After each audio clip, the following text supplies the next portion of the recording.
This is Taylor from Elevate, and today we're going to talk about a 3-step progression for your split jerk.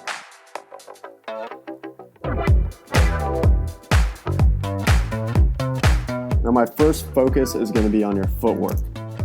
We want to start your feet at about hip width or shoulder width apart, no wider, and we're going to try to maintain that stance as you go into the split jerk. So you don't want to end with your feet narrower than when you started. And once we go through the dip and drive and land in that split, we want your front shin to be as vertical as possible and your back leg to be bent and your weight on the ball of the foot. With each split, we want to focus on having your weight balanced between your front and your back leg. Once you've established a proper length of the split, we're going to work on recovering with your front foot sliding back to the middle first and then your back foot stepping forward. Practice your recovery over and over, front foot back foot forward. The reason we do this is that if you have heavy weight overhead and you step forward first with your back foot, you may lose that weight forward. Our next focus is going to be on the dip and drive. I like to think about sliding down a wall just a few inches.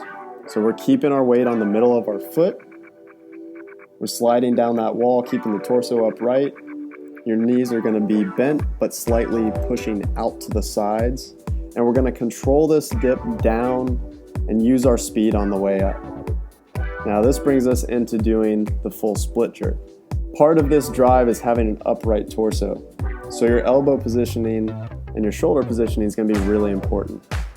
We want to really puff up your delts in the front so that you have a nice platform to work with.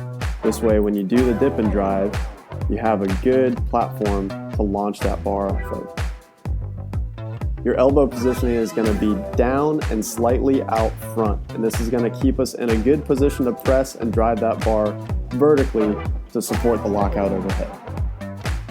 Once you've focused on your footwork, your dip and drive, and that elbow positioning, you can put it all together.